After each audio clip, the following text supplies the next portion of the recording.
working week this week. The antiques restorer who, get this Des, is making a pipe for the new Tarzan film. My items will hopefully be on the movies.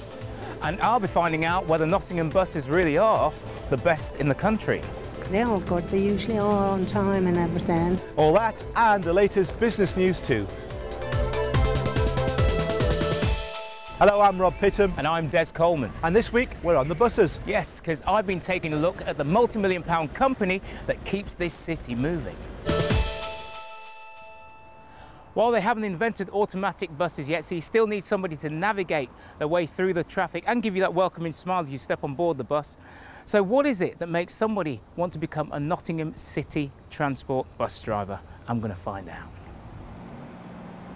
Clocking on for work, it's Nottingham City Transport's Driver of the Year, Les Room. After signing in, Les has taken the 30-second walk to the bus stop where he starts his shift, and according to this, it should be along any minute. Speak of the devil, here it is. Les has been a driver for 7 years, and it's dedication to the job that's won him the title. Very pleased, it's a great achievement. It's having a good attendance, no disciplines, no accidents on the bus, and then you get a letter through the post, ask some questions, you then hand that back into the manager of the depot, and then you get assessed on the bus by Mr. Driver. So now that you've won that, how do the other guys feel? Yeah, all right, you know, we have a bit of banter, you know what I mean? I get called Brucey at the moment, because of my picture on the bus. But yeah, I enjoy it, it's a laugh, yeah. This is what we're going to check every morning before we run out, all the way around the bus. But what about the next generation of drivers? We can also check the tyres. Nottingham City Transport has a rolling recruitment scheme. Does anybody know what the minimum tread is on the tyre? We've got to make sure that there's enough drivers to keep the service that we operate flowing. Not just today, but when we purchase new buses, when we put on new routes, that all takes drivers. Without making sure we've got people ready to take up those drivers' seats, you know, we haven't got a business, so we've got to make sure we've always got people coming. And the one thing about a business like this is that it seems like it has that sort of family-orientated atmosphere still with it. Well, it does. I know it sounds cheesy when talking about the place you work. You expect me to say good things, but this organisation took me from somebody who was looking for work, turned me into a bus driver, and 2.5 years later it supported me to move on, work in the training department. The same story is happening throughout the business for literally dozens of people, and if you ask around, there's nobody in a position of authority here that hasn't started on the ground floor as a driver. So they light up at the night time, and also that it's not going to fall off, it's not dirty. This lot are being put through the training scheme. So what makes them want to be drivers? What we're looking for at the top of the vehicle, do you think? I didn't realise they let babies drive buses. You've got a baby face. I get that all the time, yeah. So how old are you? I'm 20. What makes you want to drive a bus? I just enjoy driving, really, and it was a good... I seen it come up and I thought, I think I could do that job. And it's more the security of it, having a job, really, and it is a good job to have. A few of my friends are bus drivers, and they've talked to me how what a good company to work for, sort of like the earning potential and things like that. And I think it's a secure job. You know, I think we're always going to have bus drivers. People are always going to have to get to work. People can't afford cars, so it's a secure job, I think. I read this that bus drivers, it's like being an astronaut. The girls love them. I don't know about that. I haven't been chatted up yet. Back on the buses, and for Les, the most important part of the job is serving the public. It's a job I enjoy. I really enjoy it, meeting the people, you know, you have a laugh with them, and yeah, it's the type of job I really enjoy. And that's the thing about, you know, being a bus driver, you become a friendly face, don't you, to the people of the community. You're able to have a chat, you know, just listen to whatever issues that they have. Yeah, that's true, yeah. And they get to know you pretty quickly, you know what I mean? They always say, oh, what a nice driver and things, and yeah, it's a good job. Some of the passengers today are regulars, and it's no surprise to them that Les is Driver of the Year. Oh, it's brilliant. He's always friendly with the customers. It's really nice. Can everybody give Les a cheer because he's won the Driver of the Year award?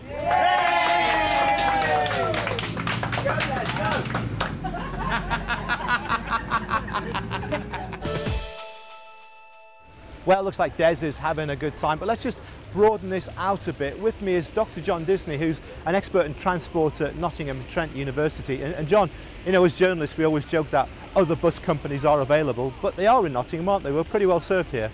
Yes, Nottingham has 2 bus operators with enviable, excellent national records, Nottingham City Transport and Trent Barton, and also a 3rd operator, Your Bus, which is now a growing competitive network.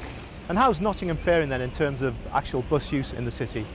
Bus travel in Nottingham has grown year on year now for several years. This is one of the very few cities, the only others really in England outside London, have been Oxford and Brighton, that have had year on year growth. And you mentioned, you know, we're well served in the city centre, but what about when you go out into the wider Nottingham area? You've only got to get perhaps 5-6 miles out of the city centre and you start to see frequencies falling off. The last bus to Moor Green in the evening is at 5:20 p.m. The last bus to Crockmore Bishop is at 5:45. The last bus even to Walsworth is at 6 o'clock. So you can see that there are problems for particularly people working in Nottingham who actually live only 6, 7, 8 miles away. OK, thanks for now, John. We'll hear more from you later. But here on Working Week, we like to tell you about companies in Nottingham that you might never even have known were actually here. And Jane Dodge has been to meet one firm in the city that makes sure the shopping across the country goes smoothly. It's a good price. It's £13, it's half price. There's a sale on at Cath Kidston and business is brisk. Oh yeah, no, it's got the proper features, so. It's at times like this that shop assistants need things to run smoothly. Brilliant, thank you. But unfortunately, life doesn't always work out that way. So that's where the Nottingham-based Retail Assist comes in. Its job is to iron out any gremlins in the works, particularly IT problems. Good morning, Help Desk, Amy speaking. Hi, I'm calling from Cath Kidston, store number 96. I've got a problem with the Till 2 chip and pin machine. It's not processing. IT problems don't just happen 9 to 5, particularly with increasing sales on the internet. So Retail Assist has a 24-hour help desk. OK, I'm dialed in now if you want to have a look at putting through the transaction for me. Offering advice to its clients night and day.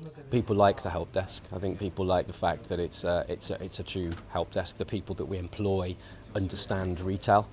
We look to try and recruit people that have worked in retail environments, leisure and hospitality environments, so that level of empathy is there. So if I'm calling from a store and my credit card's not working, chances are they're talking to somebody that actually has been in that position themselves in the past. So that's what makes us a little bit different. A lot of other technology companies look at problems as being technological problems as opposed to understanding the true business impact. Retail Assist, ¿en qué puedo ayudarle? ¿Me puede dar su número de referencia, por favor? With clients in 62 different countries, Spanish isn't the only language spoken in this office. Un momento, por favor. Retail Assist started out 15 years ago in a tiny little office in Nottingham with a handful of staff. It now has more than 200 staff, 5 offices, and works with 3,000 stores across the world, including places like China and Finland. Muchas gracias. You see UK retail identities on the high streets in any country around the world. They're probably using the same systems as the stores in Nottingham or in London, but they speak a different language. So they make a call through, they need to speak to somebody who can converse with them in their own language. What do you think makes Retail Assist different to other companies offering similar services? The people.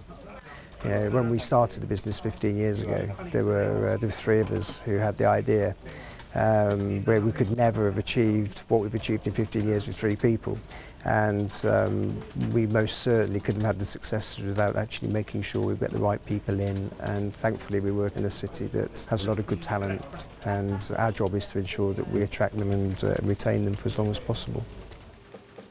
Back on the shop floor at Cath Kidston, everything's running smoothly again. Staff are reassured to know that help is close at hand when technology fails them. OK, it's time now for some business news. Let's cross to the newsroom at the Nottingham Post and hear from the paper's business editor, Richard Baker.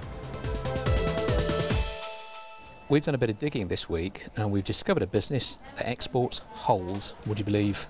Now, This all makes sense when you realise that we're talking about the Institute of Quarrying, which is based out in Chilwell, and it's an expert in getting stuff out of the ground. So good, in fact, that it's unearthed some new business in the United Arab Emirates, where it's won a £50,000 contract to train people how to do quarrying. And on the back of that, it's now looking to excavate some more business in the United States. One business that's already attracted some interest from the USA is a company called Monsell up in Mansfield. It's an expert in taking food waste and turning that into energy. So that's a kind of renewable energy, which obviously there's a huge demand for at the moment. Monsell's experts are so good at what they do that one of the biggest businesses in the United States, General Electric, came over, had a look at it and decided, we want to buy you. They've now gone ahead and done that. It's quite a coup for the Notts economy for such a big business to come along and make a massive investment like that. And the good thing is that with GE's backing, Monsell is going to be able to expand in Mansfield and create more jobs. Finally, this was the week when some new rules came in about flexible working. Up until now, flexible working has been the kind of thing you could only apply for if, for example, you were looking after your kids. But there's been a change in the regulations. We spoke to an expert this week, Wayne Smith from Integra Legal, and he tells us that now it's open to a lot more people. So if you wanted to apply to have Fridays off to go and play a game of golf, you can do that. And that seems an appropriate moment to get out of the bunker, go down the fairway and hand you back to Des and Rob. Well, that's it for now, but after the break we'll be meeting that antiques restorer who's got Hollywood calling. Look out for a pipe, a tobacco pipe. And I'll be finding out if buses really do come in threes.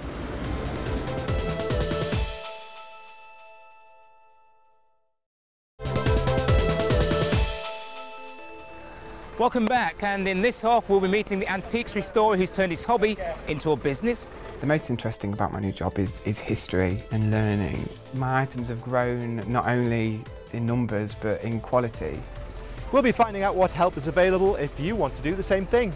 It could be help with signposting you to government agencies, or it could be just understanding a bit more about talking through problems or ideas that they might have. But first, I'm back on the buses.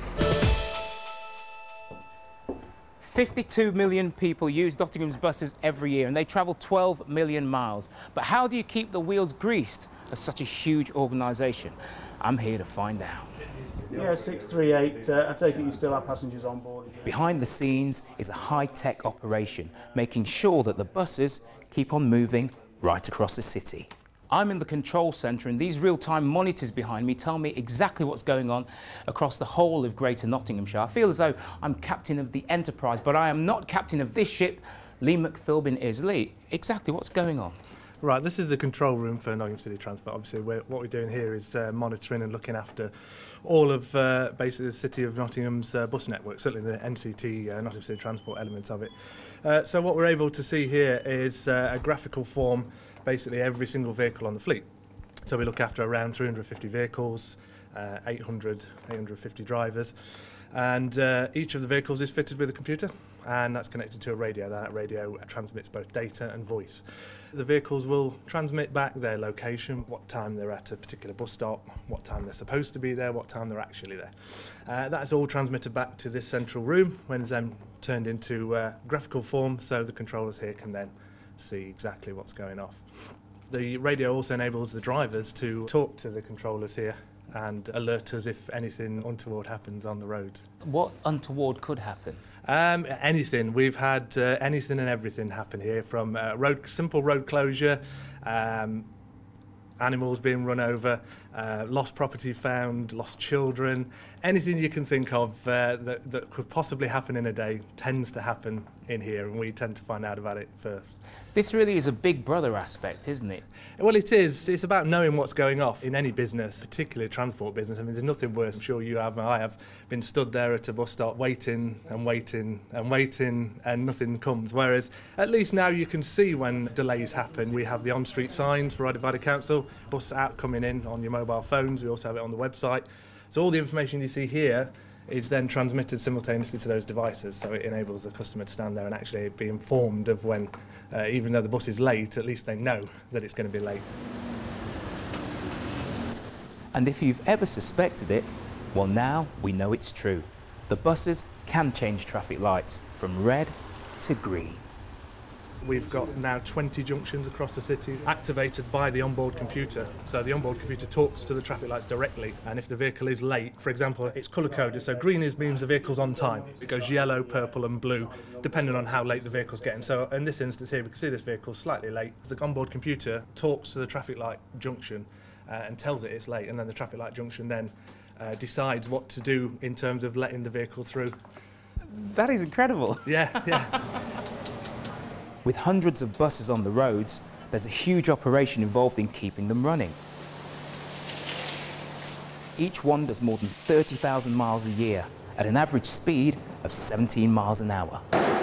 We think the important thing is maintenance, so every 4 weeks we check the vehicle over, make sure it's safe and reliable, and we change oils on a regular basis, more regular than the manufacturers recommend, and we think that gives the vehicles a longer lifespan. What's the difference between the problems you'll find on the bus than in the car? They're working sort of 18 hours a day. Some of these vehicles are out at 4 o'clock in the morning till 1 o'clock in the morning.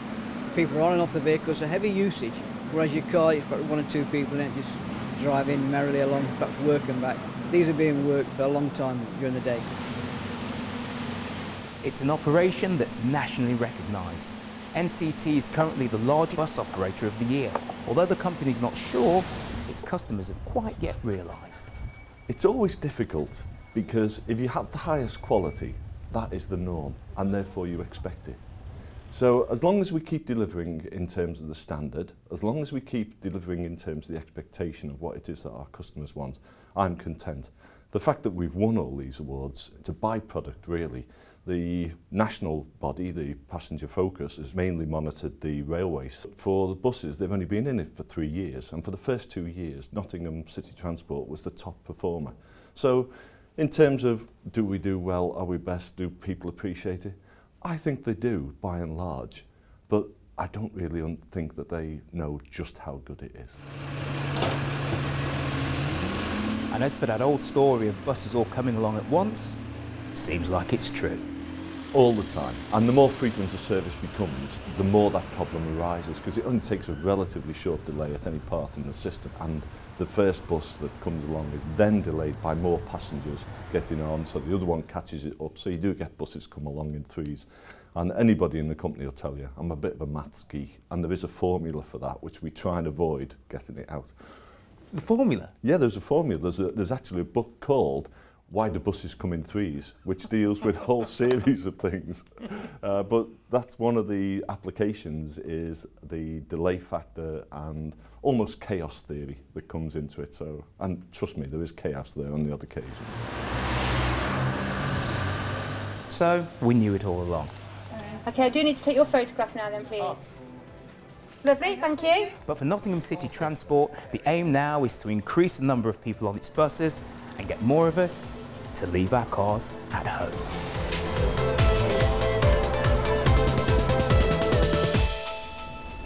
I've got a feeling Des might have signed on there actually to become a bus driver. But let's get a bit more now with Dr. John Disney, who's a transport expert from Nottingham Trent University. And John, let's go beyond buses. How's Nottingham faring transport-wise? I mean, we've got the trams around here, but we've got the delays as well. What's the city looking like?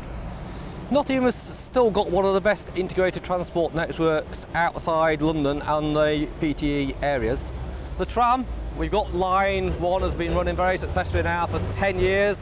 OK, there are some delays on getting lines 2 and 3 finished, and it's a shame that they're not going to be ready for the Christmas shopping rush, but they'll certainly be ready for Easter of next year. People in Edinburgh would be green with envy with the speed that Nottingham's trams are being built after their very protracted construction phase. So this is quite interesting because in Nottingham everyone's going, oh, delays everywhere, the traffic's absolutely terrible, and now it's taking longer, but you're saying it's not as bad as in other places. No, Nottingham has always had problems with its arterial roads and with traffic congestion on them. The hope is that we'll get more and more park and ride sites, which people will use rather than driving in. Nottingham is getting much needed rail improvements, which means that people coming from further afield will be more inclined to travel all the way by train. So you seem to be really optimistic about the state of transport in Nottingham. There must be some problems that you can see though. There's always going to be problems with a deregulated bus system in that the operators will always choose to operate the most profitable routes, and some of those routes on the fringes or at times where they're less profitable, there's always the danger that they will start dropping off. And of course one of the problems is that the local councils just haven't got the funding now to be able to actually pay for subsidised bus services. And it's interesting that you say all this about the tram, because most people in Nottingham will go, it's causing absolute chaos, you know, there's traffic jams, you can't drive anywhere, the city's an absolute mess. But you're saying it's not that bad.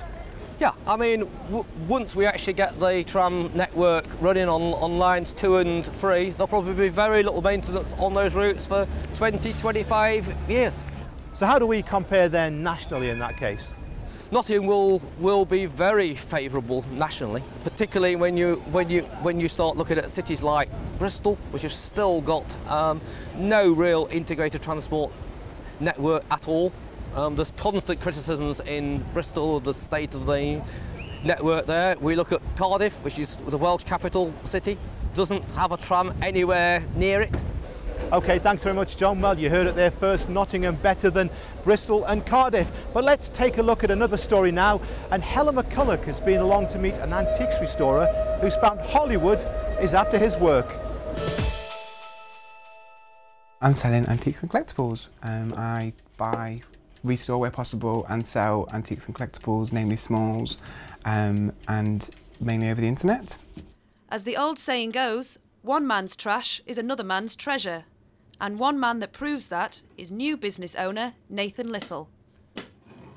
Travel around the country to find these antiques and collectibles, whether it be vintage fairs, whether it be auctions, whether it be house clearances. I'll go wherever really. Nathan finds items that he can revive and restore before reselling them online. The most interesting about my new job is history and learning.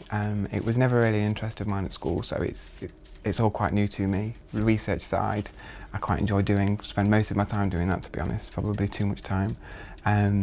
So the interest is my favourite part of the job. The learning, travelling is also good. I enjoy travelling.